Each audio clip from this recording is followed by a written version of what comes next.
After a year as a doctor with an international aid group, I'd saved more lives on the battlefield than I could count.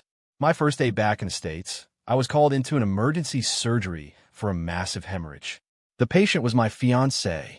The cause, a ruptured ectopic pregnancy.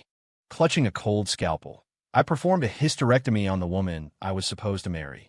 When I walked out of the OR, my brother was waiting for me, a guilty look on his face. "Bro, I was just trying to look after her for you while you were gone," he mumbled. Things got a little out of hand. One thing led to another. "Anyway, you guys weren't married yet. You're not mad, right?" My fiancée, when she woke up, was just shocked. "Ethan, I can't believe you actually made it back alive. This is so annoying. How am I supposed to collect the life insurance if you don't die?" Scalpel. Hemostat. Gauze. Prep for a hysterectomy. Under the sterile glare of the surgical lights, I gave each command with a steady voice. Inside, a hurricane of jealousy, confusion, and rage was tearing me apart, but the hand holding the scalpel didn't tremble. To save a life is a doctor's duty. Even if the woman on the table was Jenna Miller, my fiancée, whom I hadn't seen in a year. My own brother, Caleb, had gotten her pregnant. It had turned ectopic, and now here I was, the schmuck fiancé, tasked with saving her life. Could life get any more like a twisted soap opera? Staring at Jenna's beautiful, unfamiliar face, I wanted to shake her awake, to demand to know why she betrayed me. But my professional oath held me back. An hour later, the surgery was over. Jenna's uterus, a bloody mass of tissue, was discarded into a biohazard bin. She was still unconscious while my assistants and nurses handled the cleanup. Exhausted, I pulled off my mask and stepped out of the OR. First, my adoptive parents and Caleb swarmed me immediately. "How is she? Was the surgery successful? She's not going to die, is she?" They fired questions at me, completely ignoring my pale face and bloodshot eyes. "Caleb," I grabbed my brother by the collar of his shirt. "What the hell happened? You know Jenna is my girlfriend. She was supposed to be your sister-in-law." Caleb's face flushed red, and he looked down, avoiding my eyes. "What are you yelling about? A girlfriend isn't a wife. If Caleb likes her, you, as the older brother, should step aside. From now on, Jenna is your brother's girl. You need to learn to keep your distance." My adoptive father stepped in, defending his biological son. Emboldened, Caleb's confidence returned. "Yeah, man, you were gone for a year. Jenna's a woman. She gets lonely. It's my job as a brother to take care of her. We're both young. You know how it is. We're impulsive. One look and we ended up in bed. Call it fate, I guess. We might not be blood, but you know what they say, bros before hoes. We grew up together. We're tighter than brothers. So I know you won't mind. And hey, don't feel like you're getting a raw deal. I got a few exes. If you like any of them, I'll hook you up. Keep it in the family, you know? No need to let outsiders benefit." Caleb was still rambling when my rage boiled over. Crack! I threw a punch straight into his face. "Are you even listening to the garbage coming out of your mouth?" Caleb stumbled backward and fell to the floor. My adoptive mother immediately started wailing. "Somebody help. A doctor is attacking a patient's family."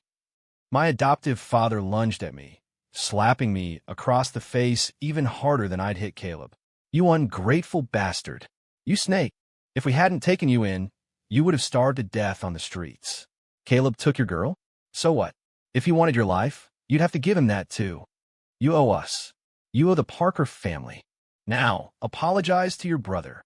The commotion drew a crowd of onlookers, turning the hallway into a chaotic scene. The louder it got outside, the more alone I felt. Tears streamed down my face. "Mom, Dad, thank you for taking me in all those years ago. I'm dropping this. But as of today, we're done. We don't owe each other anything anymore. I was an orphan living on the streets. When I was 12, a trafficker grabbed me, pressing a handkerchief soaked in ether over my face. A few days later, they brought in another kid. He was 2 years younger than me. It was Caleb. The traffickers were monsters. They planned to maim us, to turn us into disfigured beggars to make them money. I refused to let that happen. That night, I chewed through the ropes binding my hands and escaped that hellhole. I took Caleb with me, and we ran straight to a police station. The police raided the place and arrested the entire ring. The story made the news, and reporters swarmed. Caleb's parents arrived, hugging their son and weeping with relief. I was so envious. I had no one to reunite with. But in front of the cameras, Caleb's parents announced they wanted to adopt me. Because I had saved their son, they said they wanted to repay the kindness. Of course, I was ecstatic. I finally had a family. Everyone praised the Parkers for their generosity and integrity. I saved their son, and they adopted me. It was a heartwarming, made-for-TV story. But after I moved in, I quickly realized things weren't so simple. My adoptive parents were cold and distant, but they loved taking me on television for interviews with reporters. They ran an e-commerce clothing brand, a fast fashion store on Amazon. Thanks to the media exposure, their business exploded. Money poured in. They made a fortune. It was then I understood. They had adopted me for the publicity, but I never complained. I was still grateful. For over a decade, I did everything I could for the Parker family. I did the chores. I got straight A's. Caleb was spoiled, a little prince. I let him get away with everything. I was a good student. He was a terrible one. I sacrificed my own study time to tutor him. I practically had to drag him through high school just so he could scrape by and get into a state college.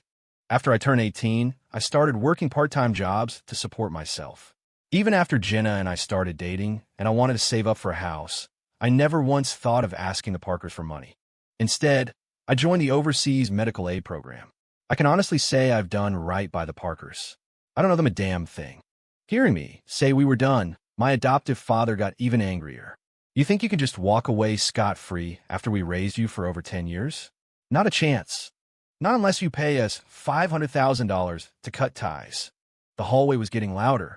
Security arrived, and so did the hospital's vice president of medical affairs, Dr.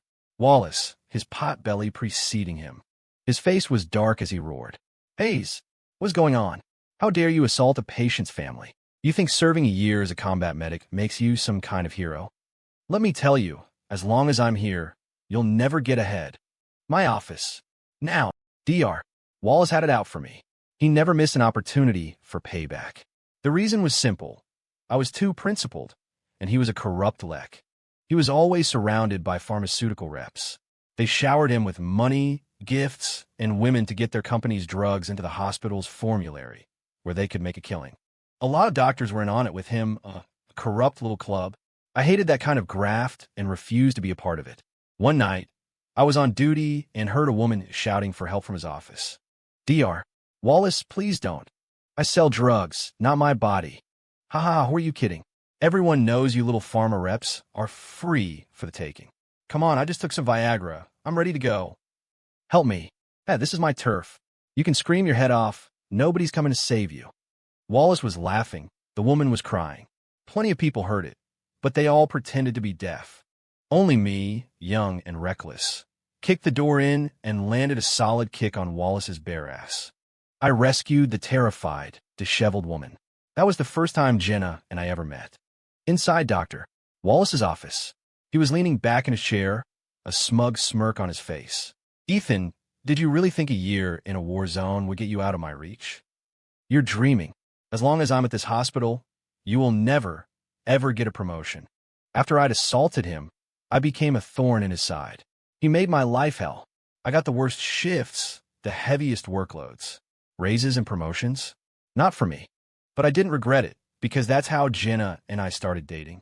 Of course, Jenna was fired by her pharmaceutical company. To protect her reputation, she never reported Wallace to the police. To give her a better life, I started saving for a house for our wedding, and to forge a path for myself. Last year, I signed up for the overseas medical aid mission, becoming a medic in a conflict zone. It was dangerous. You could die at any moment. But the pay was excellent. Over $100,000, tax-free, and it was a prestigious line on my resume, something that would help me get a better position down the line. For our future, I decided to risk it. After a tearful goodbye with Jenna, I left for a war-torn country. Death, killing, blood, explosions, severed limbs, children crying next to corpses. During those dark days, my fiancée back home was my anchor. I told myself I had to make it back to Jenna alive. I would marry her, we'd have 2 kids, and we'd get a dog. We barely spoke all year. Communication from the field was almost non-existent.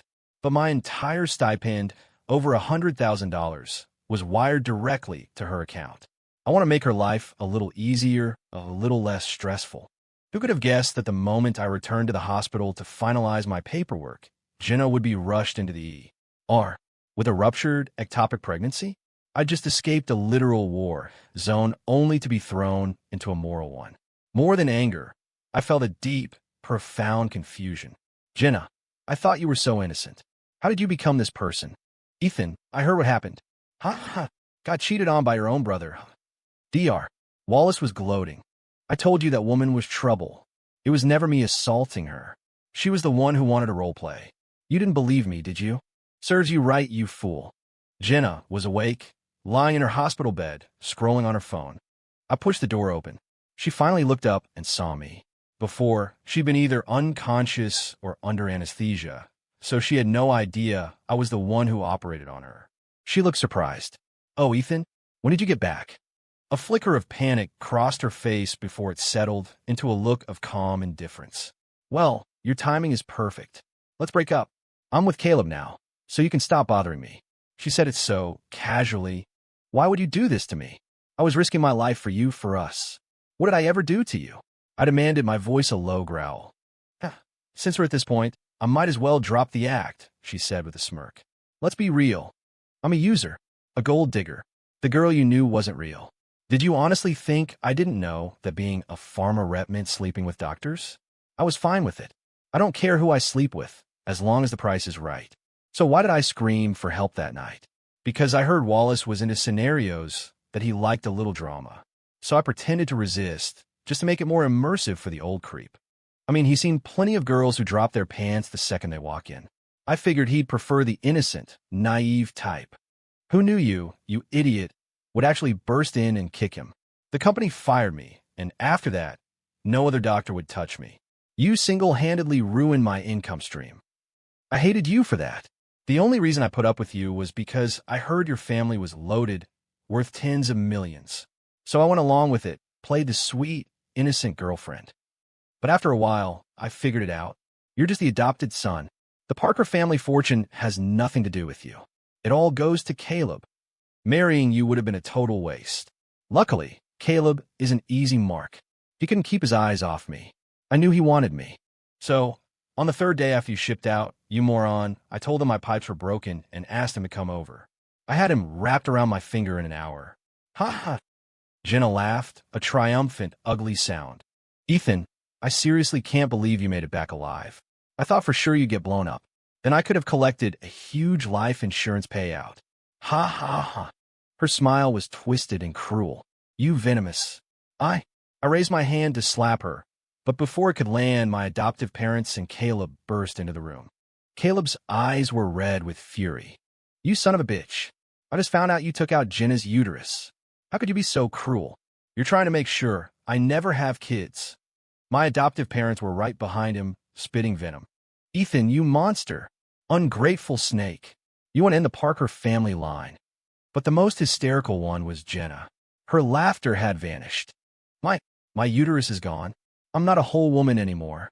I can't have children. She leaped out of bed like a mad woman, her hair wild, and shrieked at me. Ethan, just because I cheated on you, you decided to ruin my life. You're a murderer, a butcher. You have a black heart. I'm calling the police. I'll have you thrown in jail. I'll make you pay for this. She sobbed, leveling her accusations. The police actually came. Ethan Hayes, you're under suspicion of aggravated battery. Please come with us to the station for questioning. Dr. Wallace appeared like a vulture, a personal vendetta with no medical ethics. Hayes, you're fired. At the police station, I answered the officer's questions calmly. You and Jenna Miller were in a relationship. Yes, and now she's with another man. How do you feel about that? I hate it. So you acted out of revenge, intentionally removing Ms. Miller's uterus? No, my voice was firm and clear. I am, and always will be, bound by my oath as a doctor. While Ms. Miller and I have a personal history, and I resent her betrayal on that operating table, she was my patient, and I was her doctor. Every decision I made was based on professional medical judgment, completely separate from any personal feelings. She was brought to the ER for a ruptured ectopic pregnancy with massive internal bleeding. Her life was in immediate danger. Removing her uterus was a necessary procedure to save her life. My conscience is clear. The officer nodded. But was a full hysterectomy absolutely necessary? Were there no other options to preserve the patient's fertility? For a woman of childbearing age, removing her uterus is an irreversible trauma. How do you explain that choice? I remain composed. There are several surgical options for an ectopic pregnancy, and the choice depends on the patient's specific condition. In most cases, it's a tubal pregnancy, which only requires removing the affected fallopian tube, preserving partial fertility. However, by the time Ms. Miller reached the operating room, her fallopian tube had already ruptured, causing severe hemorrhaging in her abdominal cavity. It was a life-threatening situation. At that point, a hysterectomy becomes the necessary, life-saving option. I stand by my decision. The entire procedure was recorded. There are medical records, an assistant surgeon, and nurses who can all corroborate my account. I request a full medical review by an independent panel of experts to determine whether my surgical protocol was reasonable and standard. As I spoke, I pulled a file from my bag. I can't speak to my own character, but this is a medal and a letter of commendation from the World Health Organization, thanking me for my contributions and life-saving work over the past year. The officer took the medal and the letter. After reading them, his demeanor toward me changed completely. Dr. Hayes, we will investigate this thoroughly. We will ensure your name is cleared. You don't know what peace is until you've seen war. People living comfortable lives can't imagine the madness and brutality of a conflict zone. At first, seeing bodies strewn everywhere, I was terrified. I threw up. I had nightmares. I was even ready to quit and run back home. But then I realized the profound importance of being a combat medic. In that vortex of death, the Red Cross on our armbands represented life and hope. To the wounded and broken, we were angels. The children who had lost their families especially reminded me of my own past. I admit, I went there for selfish reasons, the money, the career boost. My motives weren't pure, but on that battlefield, my soul was forged anew. I threw myself heart and soul into that vital work. In 1 year, I personally saved 137 people. It was grueling, exhausting work. I nearly died several times. The closest I came, I even wrote a final letter home. A militant group had taken hostages, including an injured American photojournalist. She was fading fast and needed immediate medical attention. To get to her, I stripped down to my underwear, carrying only a medical kit, and walked into the militant's den. I offered myself as a hostage in exchange for her release. These people had no humanity. They attacked UN aid workers. Killing a medic meant nothing to them. Fortunately, a special forces unit on a joint mission came in like the cavalry and pulled me from the jaws of death. The police were efficient. They immediately pulled the surgical video, the case file, and took statement from my assistant and the nurses. They assembled a panel of top medical experts to review the entire procedure. Their conclusion: my actions during the surgery were completely by the book. If I hadn't made the split-second decision to perform the hysterectomy, Jenna wouldn't have just lost her ability to have children. She would have lost her life. I was cleared of all charges. Not only that, but the police gave Caleb and Jenna a harsh lecture. They told them that while cheating isn't illegal, it's a despicable act that goes against common decency. They advised them to reflect on their behavior instead of repaying kindness with malice. The two of them looked ashamed, but it was obvious they didn't believe they'd done anything wrong. Ethan, you did this to me on purpose. I hate you. I'll hate you forever. Jenna screamed at me. If you have any pride, Ethan, don't you ever set foot in our house again. Caleb snarled. I didn't bother wasting another word on them. I walked out of the police station alone. I was on the curb, waiting for an Uber back to my single-room dorm at the hospital. Caleb pulled up in his BMW. The window rolled down, revealing Jenna's smug face. Still taking Ubers? Pathetic. You're destined to be a loser your whole life. Forget a BMW. You can't even afford a bicycle. Ha ha. It's so funny when I think about it. You nearly got yourself killed for a year to earn that six-figure stipend, and you gave it all to me. Now you're completely broke. Caleb laughed too. He's basically homeless now. My family doesn't want him, and he can't go back to the hospital. He's suspended. You think Dr. Wallace is going to let him stay in staff housing? He'll be sleeping on the street. As they were cackling, a fiery orange Maserati convertible pulled up silently beside me. The top retracted, revealing a stunningly beautiful woman with a face like a flower in bloom. "Ethan, get in." As Caleb and Jenna stared, their faces a mask of shock and envy, I got in the supercar, and we sped away. "Sophia, thanks for picking me up. Don't be silly. You saved my life. I told you back then, the only way I could repay you is to marry you." Sophia's smile was radiant. "But you said you had a fiancée, that we could only be friends. Even though it was love at first sight for me, I couldn't be the other woman, right? I had to accept that it just wasn't meant to be. I may have cried about it a few times in private." Her smile grew even wider. "Hee, but thank God, that witch doesn't want you anymore." She threw away a diamond for a piece of gravel. The Maserati stopped at a red light. Sophia reached over and gently took my hand in hers. "You don't have any reason to turn me down this time, do you? We've literally been through life and death together. A bond like that is the real thing. And you can trust me. I will never, ever betray you." Ever since returning home, I've been drowning in pain and bitterness. Sophia's appearance was a beacon of warmth and comfort. She was the American photojournalist I had saved, the one I'd traded myself for. She was a courageous war correspondent. She used her lens to broadcast the bloody reality of the battlefield, urging the world to pay attention to the civilians caught in the crossfire.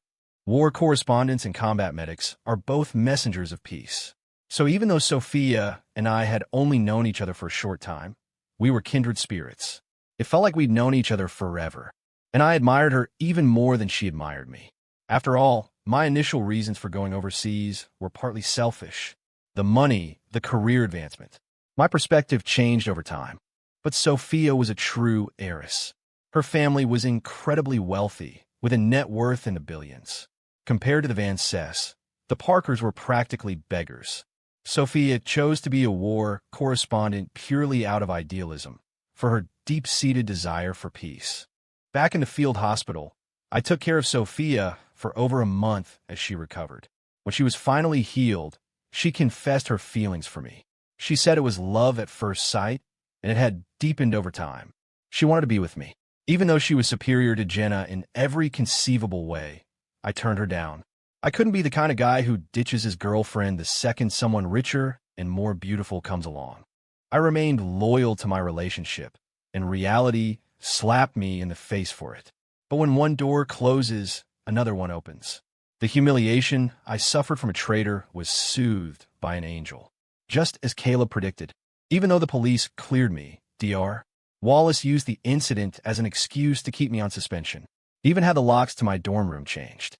"The police didn't arrest you, but you got lucky. You still violated hospital policy. Go home and wait for our decision on your reinstatement." Wallace was arrogant and dismissive.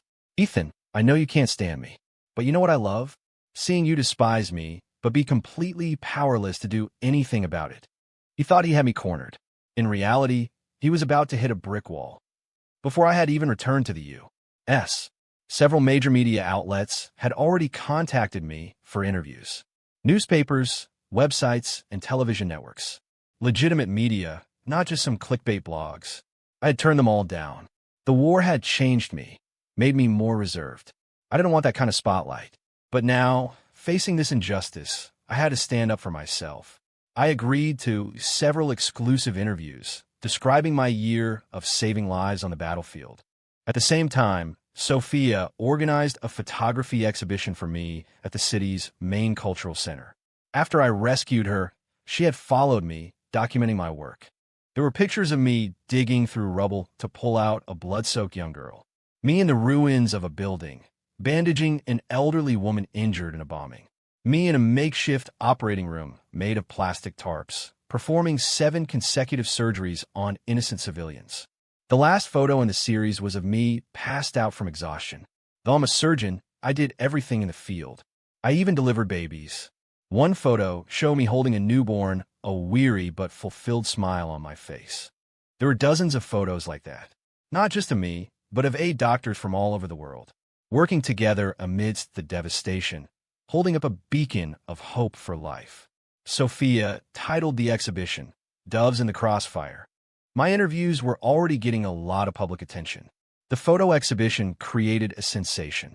I went viral. I became a hero doctor. More and more media outlets were clamoring for an interview. This put Dr. Wallace in a very awkward position. He called me personally, his tone more polite and humble than I had ever heard. "Ethan, how's the rest at home been? You know, I always knew you were wronged. The suspension was really for your own good. You were just so exhausted. Come on back. You've been reinstated. The hospital is going to hold a press conference for you to showcase your incredible work as a combat medic. Of course, at the press conference, you should probably mention how much the hospital supported you, how much the leadership, especially me, your supervising VP, supported you. Right? Don't worry, I'll make it worth your while. Our past issues were just a misunderstanding. We'll put all behind us. Ha ha ha. We're all in this to get ahead. A promotion and a raise are already in the works. We're not superior and subordinate anymore. We're brothers, man." Listening to him, I let out a cynical laugh. He saw that I was famous now. The media was probably hounding the hospital for access to me.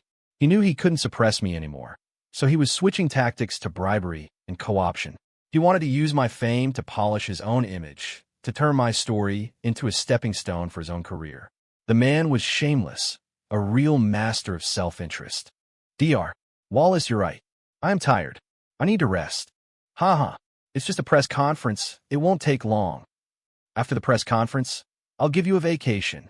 Paid vacation. I know you're upset about the Jenna thing, but come on, there are plenty of fish in the sea. I know a dozen gorgeous pharma reps, each one hotter than the last, and they really know what they're doing. I can introduce you." He continued his disgusting attempts to win me over. It made me sick. "Dr. Wallace, stop. I will not get in the gutter with you. Not before. Not now. Not ever." I hung up the phone. Right before the line went dead, I heard him screaming in rage. "Hayes, you ungrateful son of a bitch." I paid him no mind. Several other major hospitals in Chicago had already reached out with job offers. I didn't need to deal with petty tyrants like Wallace anymore. But as they say, it's better to anger a gentleman than a scoundrel. Reporters did indeed swarm the hospital, asking for me. When they heard I'd been suspended, they were shocked and demanded to know why. Facing the media, Wallace twisted the truth and launched into a tirade. "Don't be fooled by Ethan Hayes. He's a hypocrite, just chasing fame.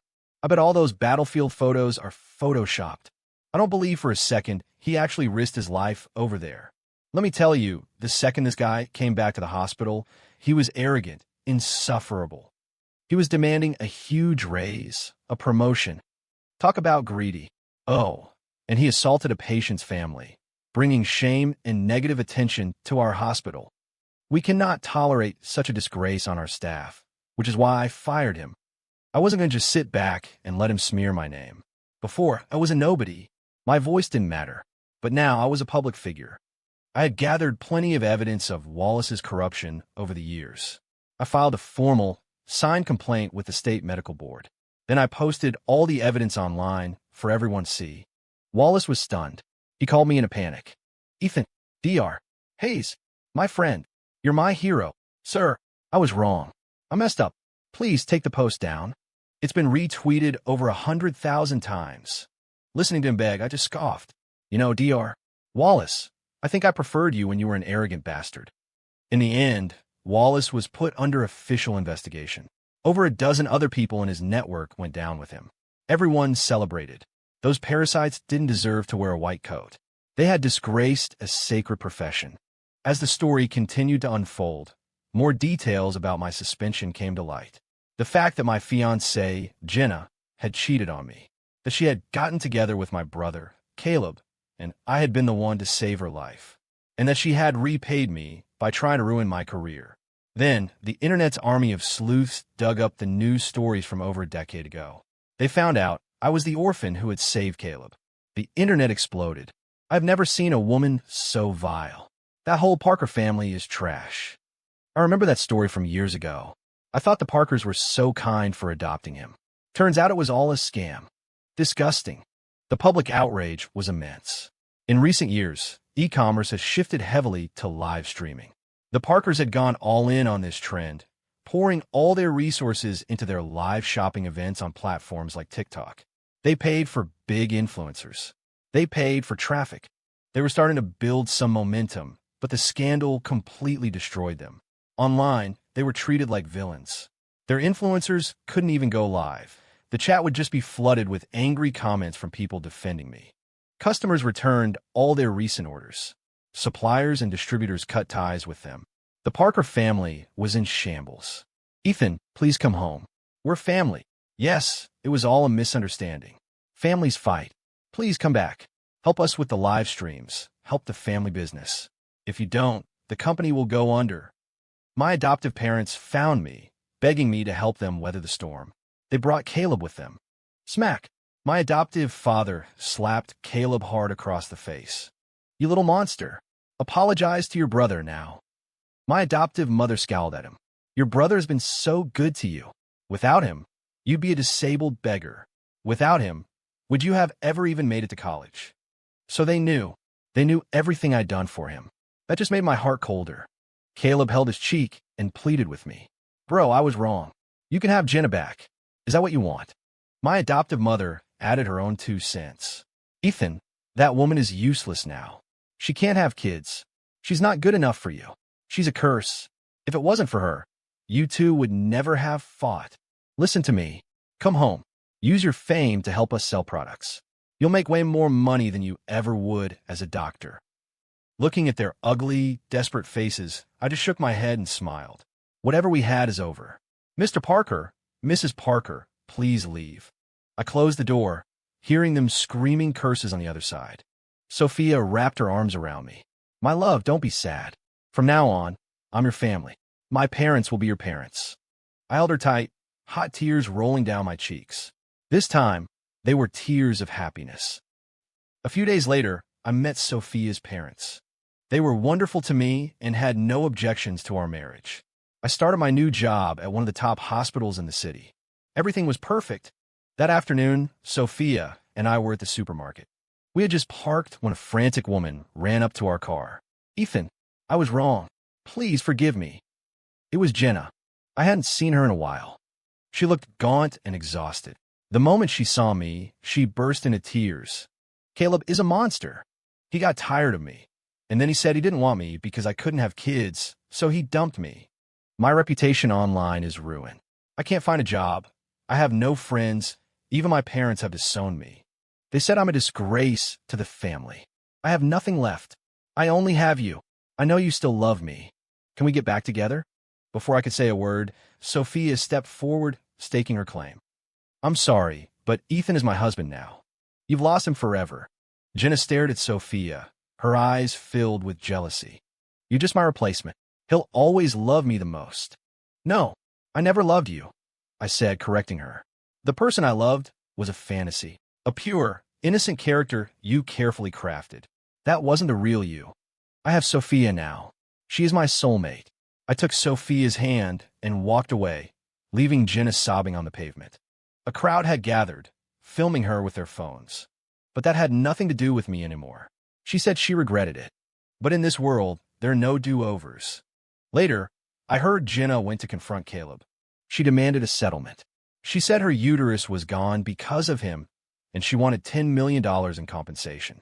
Of course, Caleb refused. His mother slapped Jenna and told her to get lost. That same night, the Parkers' clothing warehouse went up in flames. Filled with flammable textiles, it was impossible to save. They could only watch as their entire inventory turned to ash. The Parker family went bankrupt. Jenna went to prison. She was sentenced to 10 years for arson. She wrote to me constantly from her cell, but I never read a single letter. Sophia and I got married. One day after our wedding, I got a call from my former adoptive mother. Ethan, please, you have to save your brother.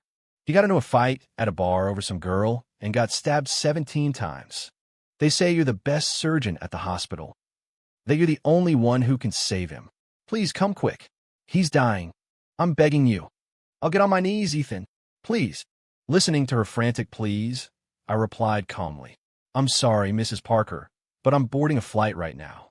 I'm heading on a medical mission to Africa. I'm afraid I can't help. I hung up the phone, took my wife's hand, and walked onto the plane. The jet climbed into the clouds. Later, I heard Caleb had died. My adoptive parents had a complete mental breakdown. The reason for the fight: Caleb had been sleeping with his best friend's wife. The friend had been in prison. Before he went in, he had asked Caleb to look after his family. He got out after 3 years and came home to find his wife 9 months pregnant. It was Caleb's doing. A bloody confrontation ensued. Caleb got what he deserved. I felt no sympathy whatsoever.